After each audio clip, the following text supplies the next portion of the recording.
Good morning and welcome to another Work Smarter, Not Harder Wednesday. When you are thinking about what is on your to-do list, or maybe you're thinking about what to put on your to-do list, do you ever get overwhelmed? Maybe you have an entirely overflowing brain thinking about 1,000 different activities. I don't even want to say tasks. I don't want to say important items. I want to say actions. You have a list of 1,000 plus different actions, and you don't know what you should start with first.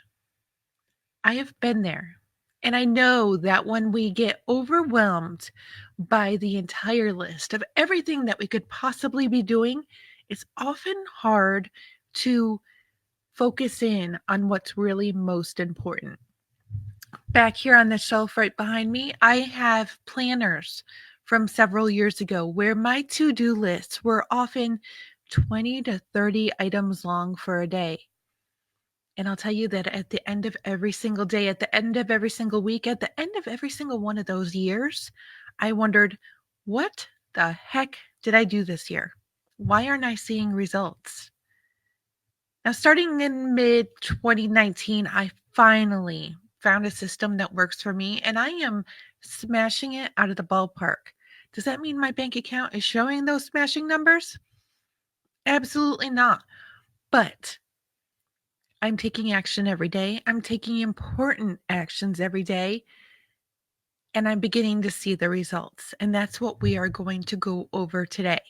Now, I want to invite you to stay to the very end of this video because I do have a free gift to offer you. And if you resonate with anything that I am saying, please leave a comment. I would love to see your comments. And actually, forget that. Just leave a comment. I can show your comment in the live and we can keep on going. So one of my greatest inspirations for how to clean up what I work on any given day came while I was in the shower. You may have heard me. I'm just looking to make sure that my mic is still on. You may have heard me talk about the fact that I have chronic idea disorder before, and I am writing the book on it. Finally, I've been talking about writing this book for years. But as a person with chronic idea disorder, I get ideas everywhere, anywhere, anytime. I go for a walk. I walk across my house. Let's just be real. I get a new idea. I take one of my kids to soccer practice. New idea in the car. I take a shower. 5 more ideas. To be totally honest, have sex with my husband. New idea. I cannot get to sleep afterwards. It's real, people. The energy just causes ideas. And with or without sex, and I promise this is the last time I'll talk about it, seems like so many nights, and I don't know where that ding just came from. So many nights I'm trying to get to sleep, and as soon as my head hits the pillow, bang, big idea. You do not need to get up and work on every single one of those. But the biggest clarification, to get back to that, the biggest clarification on how to clean up my focus, how to really determine what I'm working on, came when I was in the shower. And I'm a very spiritual person. My Christian faith is very important to me. But even if you're not Christian, I will not judge you. Just be a good person. Okay, that's all I ask. But I I have to say, I heard God.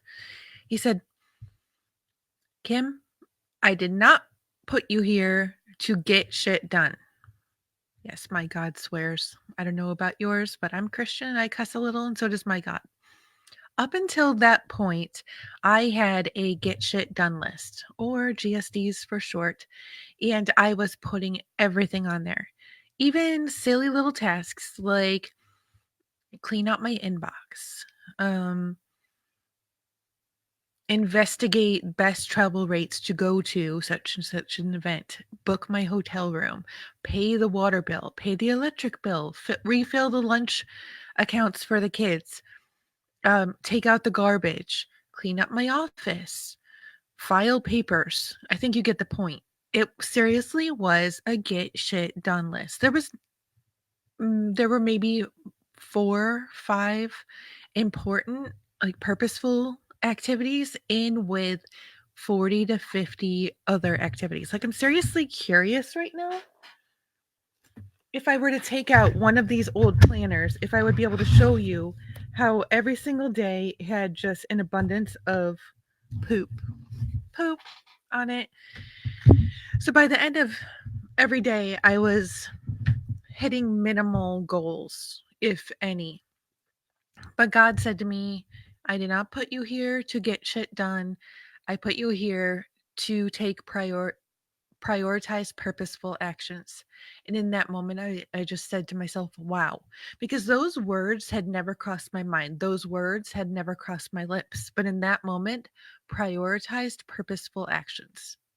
Regardless of your spiritual background, when you stop focusing on getting shit done and start focusing instead on taking prioritized purposeful actions, bang, you're going to look at your to-do list an entirely different way. So today, right now, actually, I want you to take a look at your to-do list. I'm hoping that you have one, and consider which of those actions, which of those activities on your to-do list are actually prioritized purposeful actions.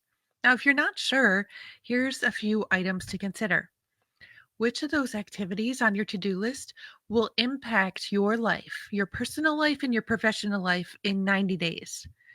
Um, 6 months, a year, 10 years. Because I'll tell you, cleaning your inbox is going to have no long term effects. If you have a choice today between writing a blog article, for example, or going live and sharing your expertise on YouTube or Instagram or Facebook and potentially getting a client off it, or cleaning out your inbox, let's think about this. Hi, Ida.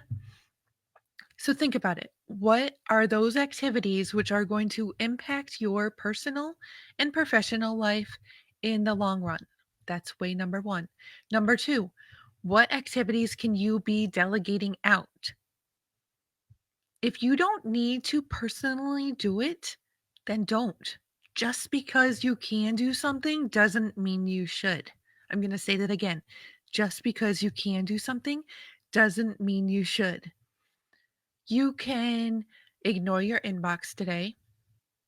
You can do a mass delete on your inbox. I maybe have done that once. It's usually not a good idea if you're working with clients and they email you. I don't recommend that method. You can hire somebody to take care of your inbox. I'll put down in the comments, I have a very, very large virtual assistant group here on Facebook, and it has 46,000 members. You can go in there and hire a VA to help you manage the tasks that you don't personally have to do yourself. You don't even need to write your blog articles. You can hire out for that. So think about that. What activities do you not need to do? Way number one was think about the activities which will impact your life.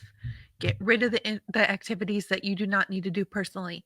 Way number three, and I'm going to borrow this one from Dave Ramsey in his snowball method of reducing debt. Which activities, and I want to say activities, I don't want to say projects.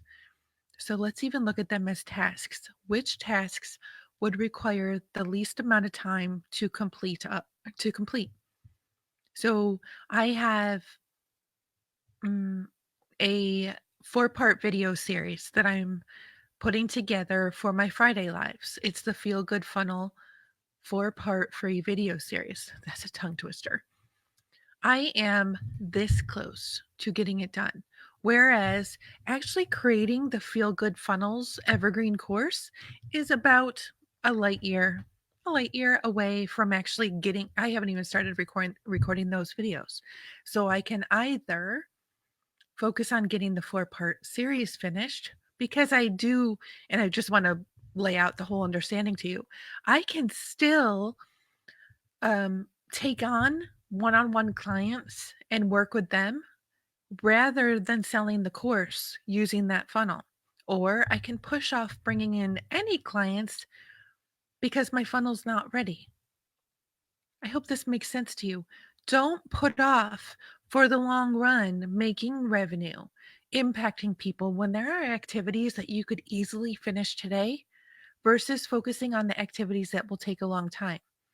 My friend Richie told me and keeps on reminding me, thank you, Richie, that it's just as hard to sell a $10,000 package as it is to sell a $500 package. So why are you going to put off what you can sell today because you want to work on something that's going to make you significantly less money in the long run?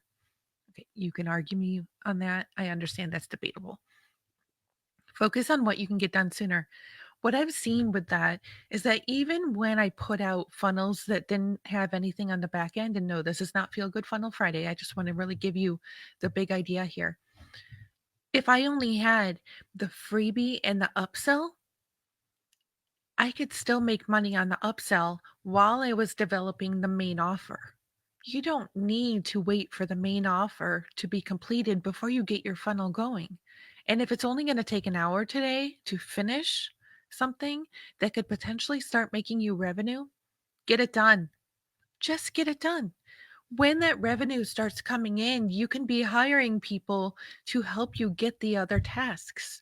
For example, when my base funnel gets finished for Feel Good Funnels, then I can hire people to do the editing for the videos and create the assets that goes along with the main course. But if I don't just put it out there, I'm basically putting the cork in the bottle on myself. So start with the stuff that can get finished fastest. Dave Ramsey uses this in the snowball method of eliminating debt because he does not recommend starting with the highest interest rates. He recommends starting with the lowest balances because the amount of money that you're having to pay every month to take care of those payments, then you can stack into the higher balances as time goes on.